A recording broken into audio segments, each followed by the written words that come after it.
Welcome to Amish Shakil 5858 War and Love Reports. I am Amit Goodman. In Ukraine yesterday, Russia strikes Odessa, eastern city. He hit many cultural sites in this city. World in general and UNESCO in particular are very angry with Russia over these strikes, which have caused a big damage to the World Heritage sites in Odessa.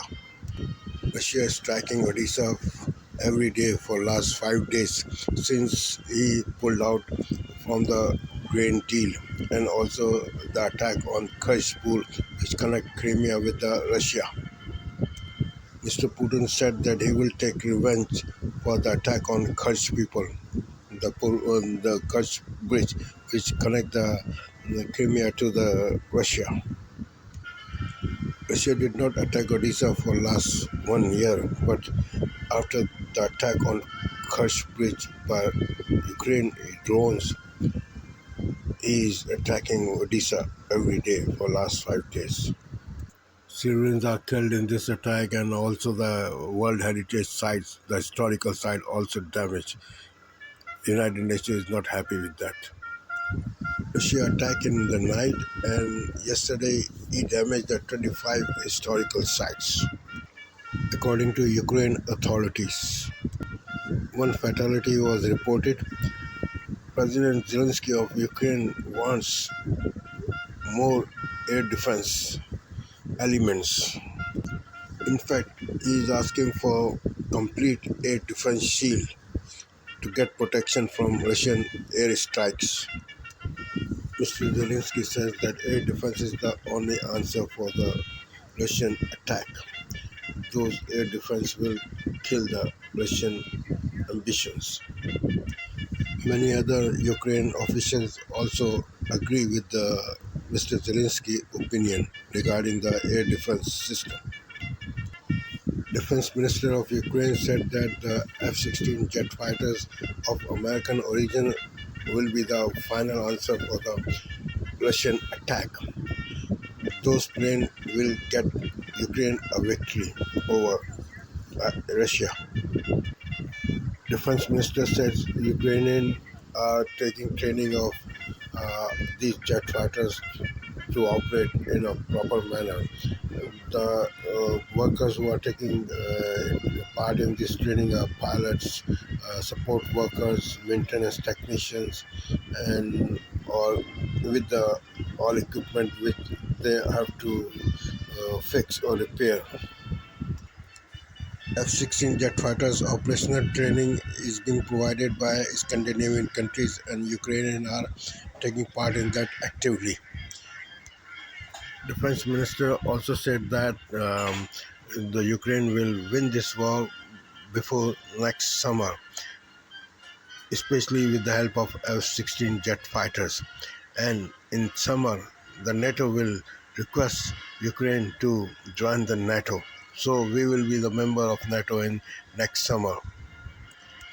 Defense Minister also said that the Ukraine will win this war politically. Ukraine will be an eastern shield for NATO, according to Defense Minister. He said next summer the NATO conference will take place in Washington, D.C., and that will be the 75th anniversary of this alliance. And in that meeting, NATO will be sitting in the NATO hall with the members of the NATO. About counter-offensive, Defense Minister said that counter-offensive would be very productive if Ukraine would have F-16 jet fighters. According to American defense analysts, Ukraine can win this war if we continue to get Western supplies with the help of F-16 jet fighters. Russia has warned Poland that if we support Ukraine, then Russia will not spare Poland either from attacks. Ukraine desperately needed minesweepers because Russia has mined all the civilian areas in occupied territories. Due to Russian nuclear bomb threat, America is still reluctant to give full-fledged support to Ukraine. Same thing is Western countries are doing. They are reluctant. They are afraid of nuclear bomb attacks by Russia, especially after Russia threatened Poland last week. There is a chaos in Israel due to judicial reform systems overhauling process which is taken by Netanyahu government. 73-year-old Netanyahu yesterday got a pacemaker and he's released a message from hospital bed that he is okay and doing very fine. He said he will not back off from his plan to reform the judiciary. He will be in Knesset on Monday with his right-wing coalition partners and is set to pass the first part of the judicial overhaul plan. Opposition protest is at climax on this weekend with mass protests across the country. Bitter disagreement between the bitter disagreement reflects the deep split between those who want to Israel a more secular and diverse state and those who want more religious and votes are being counting in Spain after the election process closed yesterday. People expect that the far-right government will take the charge of the government after the lapse of 50 years. Socialist Prime Minister called the early election after losing the elections in local and regional ballots in May. Pre-election poll shows the Conservative Popular Party is in big lead but is not in outright majority. That could open the door for the ultra-conservative populist Vox Party to play a key role in forming a government. According to AP, more than half votes are count, and the Socialist Party and the centre-right Popular Party are in neck to neck. This is different from the results which pre-election polls showed. According to an expert, the so far poll results are very surprising for everyone. Political parties contested the polls on the issues of economics, inflation, LGBT, gender equality, and other social issues. Far-right party position in the poll is stagnant compared to the last time poll which held in 2019. Vox Party is already controlling the local, regional governments and institutions after winning the polls in May. People expect that the Vox Party will have a big leverage in forming a future government in Spain. Their demands could be it is ultra-conservative, it is anti-feminist. This party will try to change policy regarding social values, ethical values and economic situations, and also immigration. Remember that this is a nationalist party, but very ultra-conservative. According to Associated Press, Spain's ultra-conservative Popular Party have a majority in the polls, but is not cannot form the government without the help of the other parties. A weather report suggests that the rain and heat will continue to disturb the lives of people around the globe. According to a report by anchor person John Vaughan of PBS NewsHour, the weather will affect millions of lives. Let's hear what he has to say. This is a courtesy of PBS News Weekend. Let's hear the John Vaughan. The heat dome that's been over the southwestern United States is beginning to drift to the east. That will bring triple-digit temperatures to the plains and Midwest by midweek. In the Midwest, many places could see the highest temperatures of the year. Dangerous heat is expected to reach the Ohio Valley and the Mid-Atlantic by the end of the week.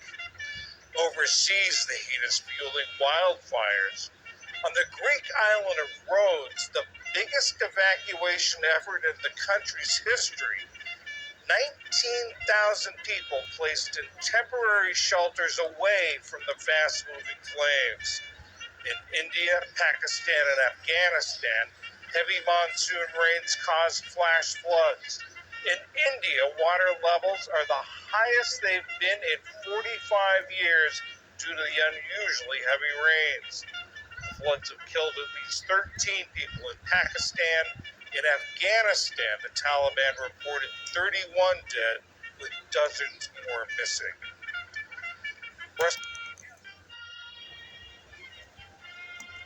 With no end in sight to the extreme heat gripping much of the nation, the sizzling temperatures can quickly become hazardous and, in some cases, deadly. Ali Rogan reports on how emergency rooms are dealing with the influx of patients with heat-related issues. Sweltering temperatures continue to scorch parts of the U.S. with millions under heat alerts coast to coast. In Phoenix, Arizona, the heat has reached 110 degrees for more than 20 consecutive days, inspiring some creative challenges on social media. Only eating foods I cook outside in Arizona for a day. Into the oven you go. See you tonight, 5 hours later. Wow, they're real cookies. Warm out of the oven, out. But the record highs can be dangerous for anyone exposed to the heat for too long. In the past week, there have been thousands of heat-related emergency room visits across the country. Dr. Anish Narang is an emergency medicine physician at Banner University Medical Center in Phoenix. Dr. Narang, thank you so much for joining us. Tell me about what you're seeing from patients who come in because of heat-related conditions. Yeah, thanks for having me. So we're seeing quite a spectrum of heat-related illnesses as we normally do this time of the year, and it really exists in a continuum. So we have some that have mild, I would say, heat-related illnesses such as dehydration, cramps, heat rash, swelling, and then unfortunately now we're seeing several cases of patients presenting with the most severe form of heat-related illnesses, which is a heat stroke. And unfortunately, we are seeing many patients every day with us. Is it more than you've seen in previous years since you've been doing this work, or has it been about the same? Yeah, I mean, I think we're still waiting for the sort of official numbers to come in. But I think there's some indications that pre-hospital calls for heat-related illnesses are definitely up compared to last year. And I would certainly say over the last several years, we're seeing a lot more of this. No question. I think last year it was marked in the numbers we saw. And unfortunately, 425 people in our community died of heat-related illnesses. And now we're seeing numbers, I think, that are very similar, if not more, to this point, and we still have a long way to go. Walk us through how high temperatures affect the body. I think we all know inherently that that's the case, but I'm curious if you can take us through how it works. Yeah, I mean, I think at the sort of microscopic level, it is damaging cells, and it's inactivating proteins and harming DNA, so things that we need to live, to breathe, to function. How that manifests for symptoms is varied, of course, but I would say heat exhaustion is the first clue that something is wrong. With heat exhaustion, you start to feel lightheaded, dizzy, you have headaches, you may be vomiting, you may feel like you're going to pass out. And if you don't get into a cool environment quickly, get undressed, cool down as fast as you can, then you're really at risk of developing heat stroke. And really what's happening here is our body's ability to thermoregulate is impaired. We are no longer able to do that when you reach temperatures that high.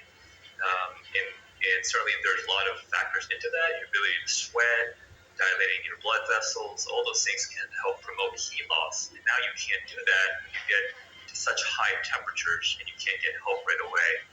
And then heat stroke is the most severe form, unfortunately, of heat-related illness. By that time, patients are confused. They may not be able to talk to you. They may have seizures. So that is what we're seeing, unfortunately, right now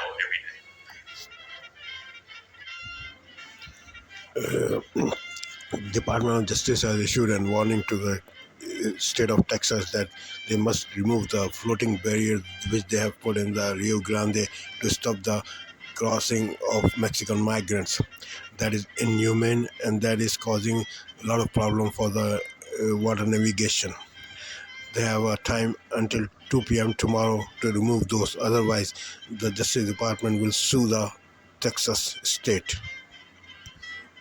A police brutality case has surfaced in Ohio. A police officer released canine dog to a suspect who was surrounding and was unharmed. The dog bit him.